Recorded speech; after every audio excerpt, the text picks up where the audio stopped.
Good morning everyone. आज हम mechanics का नेक्स्ट वीडियो क्लास लेकर आया हूँ। इसमें कणों की टक्कर चल रही थी। तो हमारा अब जो टॉपिक है आज का, उसका शीर्षक है, उसका हेडिंग है दो कणों की सीधी प्रत्यास्थ टक्कर जो टक्कर के बाद में चिपक जाते हैं। तो उसके बारे में हम प्रयोगशाला निर्देश फ्रेम में पहले अध्ययन करेंगे, फिर द्रव्यमान केंद्र निर्देश फ्रेम में अध्ययन करेंगे। प्रयोगशाला फ्रेम ऑफ रेफरेंस पृथ्वी पर रहती है प्रयोगशाला, उसी को प्रयोगशाला फ्रेम ऑफ रेफरेंस बोलते हैं। और जो हमारे पिंडों की टक्कर हो रही है वो उस प्रयोगशाला निर्देश फ्रेम के सापेक्ष किसी वेग से गतिशील हैं वो कण दोनों। तो दो कण हैं, उनकी सीधी टक्कर हो रही है प्रत्यास्थ, और वो टक्कर के बाद चिपक जाते हैं। तो टक्कर से मतलब टक्कर हो रही है, उन कणों का जो द्रव्यमान है वो m1 व m2 है। टक्कर से पहले वेग u1 व u2 है, और टक्कर के बाद जब वो चिपक जाते हैं, जब उनका द्रव्यमान m1 प्लस m2 हो जाता है, तो उनका वेग हो जाता है अंतिम वेग v। तो संवेग संरक्षण का नियम तो इसमें लागू होगा क्योंकि प्रत्यास्थ टक्कर है। तो संवेग संरक्षण के नियम से, संवेग संरक्षण का नियम तो हर प्रकार की टक्कर में लागू होता है, ठीक है ना। तो m1 प्लस m2 ये टक्कर के बाद का संवेग, m1 u1 plus m2 u2 ये टक्कर के पूर्व का संवेग। इसमें क्या है, u1 और u2 जो वेलोसिटी है वो प्रयोगशाला फ्रेम ऑफ रेफरेंस के सापेक्ष कण m1 व m2 की वेलोसिटी है, और ये जो v है ये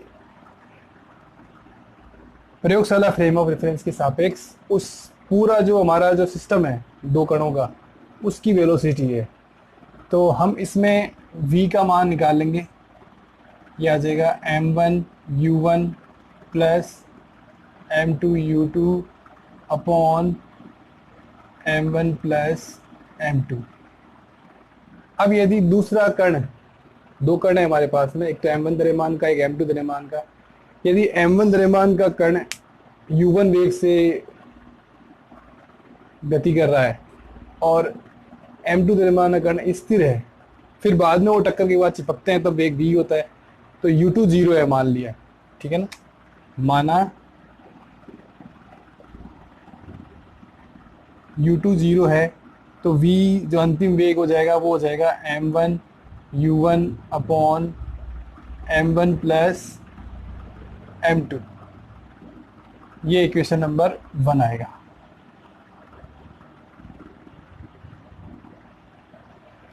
ठीक है। अब इसमें u1 वेलोसिटी को m1 से मल्टीप्लाई करा और m1 प्लस m2 का भाग दिया। तो इन u1 और v में बड़ा कौन हुआ?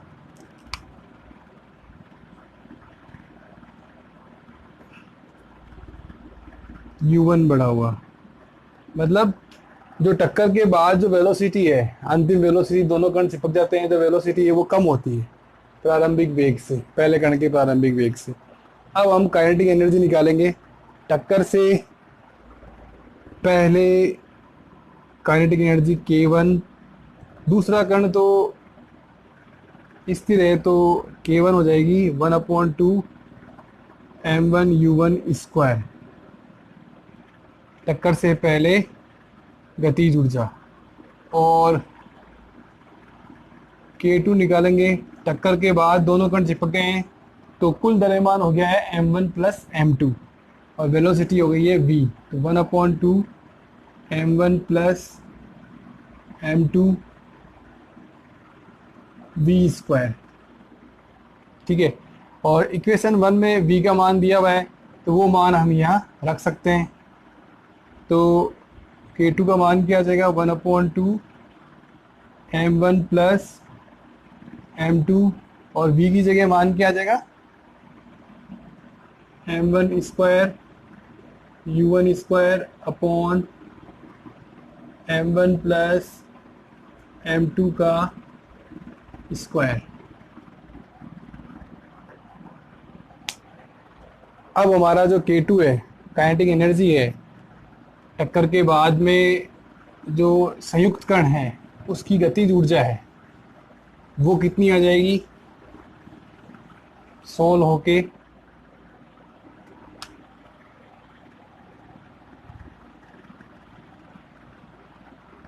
m1 square u1 square upon 2 m1 plus m2। अब हम निकालेंगे टक्कर के बाद काइनेटिक एनर्जी, टक्कर से पहले काइनेटिक एनर्जी का अनुपात। तो K2 लिखेंगे पहले ऊपर, m1 square u1 square upon 2m1 plus m2।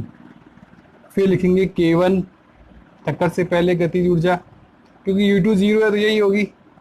तो ये जो चीज़ है 1/2 m1 u1 स्क्वायर, ये हम इसमें उल्टा लिख देंगे, डिवाइड करा है ना, तो 2/m1 u1 स्क्वायर,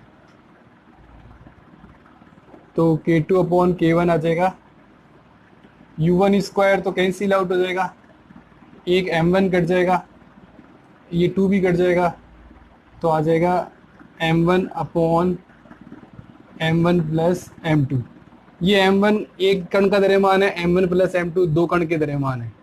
तो बड़ा कौन सा है, हर की क्वांटिटी बड़ी है, तो हम इसको लेस देन 1 लिख सकते हैं। जब नीचे की राशि बड़ी होती है तो ये लेस देन 1 हो जाएगा। तो हमारे पास में आ जाएगा K2/K1 लेस देन 1। तो हमें मिल जाएगा K2 कम है K1 से। मतलब जब कणों की सीधी प्रत्यास्थ टक्कर होती है और टक्कर के बाद कण चिपक जाते हैं, तो टक्कर के बाद की जो गतिज ऊर्जा होती है K2, वो टक्कर से पहले गतिज ऊर्जा जो K1 है उससे कम होती है। तो ऊर्जा का ह्रास होता है, इसका अर्थ है कि ऊर्जा का ह्रास होता है और ये ऊर्जा अन्य रूप में बदल जाती है, जैसे प्रकाश ऊर्जा, ध्वनि ऊर्जा, या किसी तरह की प्रकाश ऊर्जा, ध्वनि ऊर्जा, या कोई भी किसी भी तरह की घर्षण ऊर्जा उस तरह से इसमें बदल जाती है। ठीक है ना। तो ये K2 is less than from K1, ये हमें इसमें निकालना था। तो ये है टक्कर का अध्ययन in L frame of reference, प्रयोगशाला फ्रेम ऑफ रेफरेंस में अध्ययन। अब हम द्रव्यमान केंद्र निर्देश तंत्र लेंगे, उसमें अध्ययन करेंगे। इस टॉपिक का सेकंड पार्ट है द्रव्यमान केंद्र निर्देश फ्रेम में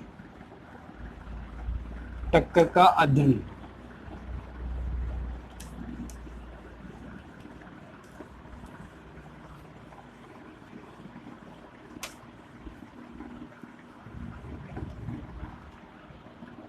अब चूंकि एक तो प्रयोगशाला फ्रेम ऑफ रेफरेंस है, वो पृथ्वी पर स्थिर है, प्रयोगशाला पृथ्वी पर होती है, हम जानते हैं। वैसे अंतरिक्ष पर भी होती है, परंतु हम पृथ्वी वाली मान रहे हैं, जिसके सापेक्ष हम घटना का विश्लेषण कर रहे हैं।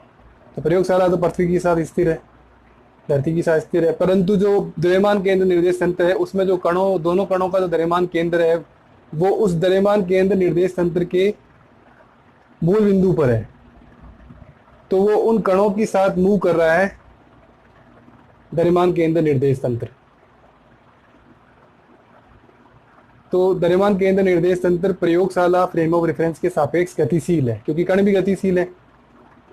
तो द्रव्यमान केंद्र निर्देश तंत्र प्रयोगशाला फ्रेम ऑफ रेफरेंस के सापेक्ष किस प्रकार, किस वेग से गतिशील है, वो होता है VCM।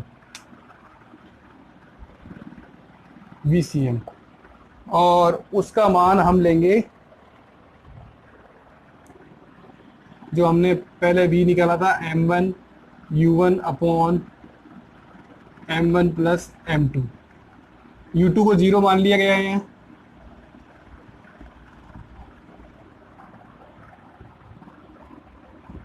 ठीक है ना। u2 को 0 मान लिया गया है और m1 u1 upon m1 plus m2, ये VCM आ गया, द्रव्यमान केंद्र निर्देश फ्रेम का वेग। ठीक है। VCM आने के बाद में हमारा दूसरा प्रोसेस ये होता है कि जैसे हमारे पास जो कण है वो m1 द्रव्यमान का है और m2 द्रव्यमान का है।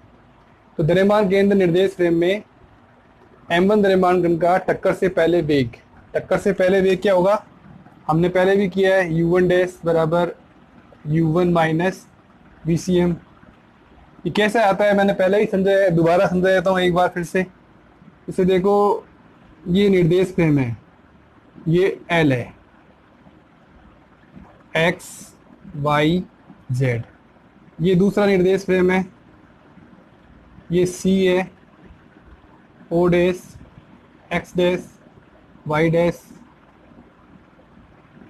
Z dash Y dash. ये द्रव्यमान केंद्र निर्देश फ्रेम है, ये प्रयोगशाला फ्रेम रेफरेंस है। अब हमारे पास में ये जो वेलोसिटी है O डैश का O के सापेक्ष VCM है, और ये मान लिए कणों का पूरा निकाय है दो कणों का। इसकी जो वेलोसिटी है, जैसे हमने एक कण लिया है m1, तो m1 द्रव्यमान की जो वेलोसिटी है C में वो कितनी है u1 डैश, और L में कितनी है u1। ये कण मान लिया m1 द्रव्यमान का है, ठीक है ना।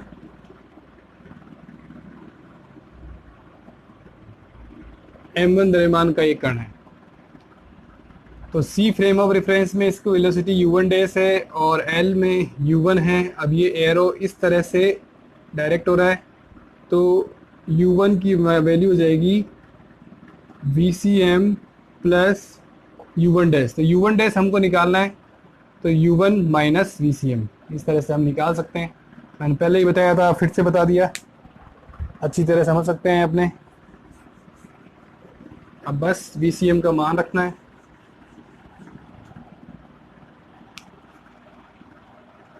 u1 minus m1 u1 upon m1 plus m2, तो ये हो जाएगा m1 u1 plus m2 u1 minus m1 u1 upon m1 plus m2।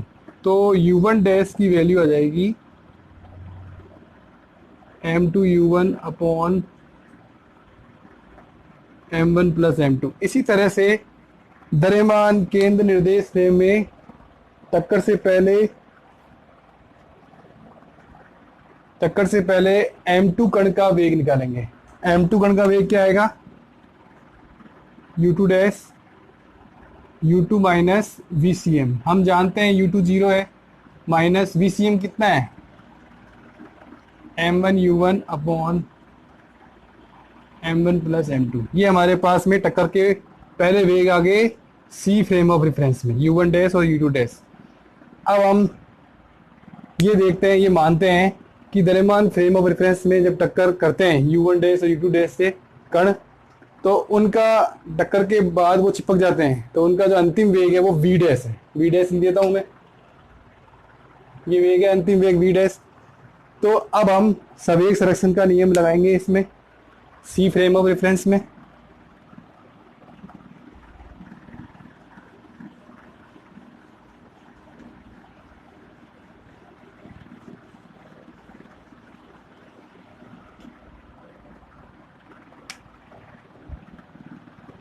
m1 टक्कर के बाद संवेग m1 plus m2 v dash equal to टक्कर से पहले संवेग m1 u1 dash plus m2 u2 dash. तो u1 डैश की जगह वैल्यू क्या आ जाएगी, ये m1 m2 u1 upon m1 plus m2 plus m2 u2 dash की जगह ये minus m1 u1 upon m1 plus m2। तो ये m1 m2 u1 upon m1 plus m2, और ये माइनस में आएगा m1 m2 u1 upon m1 plus m2। ये हो जाएगा 0, आपस में कैंसिल आउट हो जाएगा। तो इससे ये सिद्ध होता है कि द्रव्यमान C फ्रेम ऑफ रेफरेंस में टक्कर से पहले टोटल संवेग 0 होता है। तो टक्कर से पहले कुल संवेग 0 है, तो टक्कर के बाद जो कुल संवेग होगा वो भी 0 होगा। ठीक है ना? तो हम लिख सकते हैं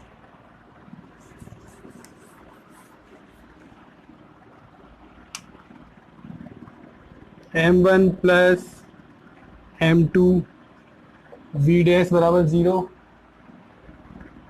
तो यहाँ पर m1 प्लस m2 द्रव्यमानों का योग तो 0 हो नहीं सकता, तो v डैश 0 हो जाएगा। तो c फ्रेम ऑफ रेफरेंस में, द्रव्यमान केंद्र निर्देश फ्रेम में जो संयुक्त कण होंगे वो स्थिर होंगे, उनका टक्कर के बाद वेग 0 होगा। परंतु द्रव्यमान केंद्र निर्देश फ्रेम प्रयोगशाला फ्रेम ऑफ रेफरेंस के सापेक्ष VCM वेग से गति कर रहा है, और VCM वेलोसिटी का मान कितना है हमारे पास में हमने निकाला था, m1 u1 upon m1 plus m2। इस वेलोसिटी से द्रव्यमान केंद्र निर्देश फ्रेम प्रयोगशाला फ्रेम ऑफ रेफरेंस के सापेक्ष गति कर रहा है।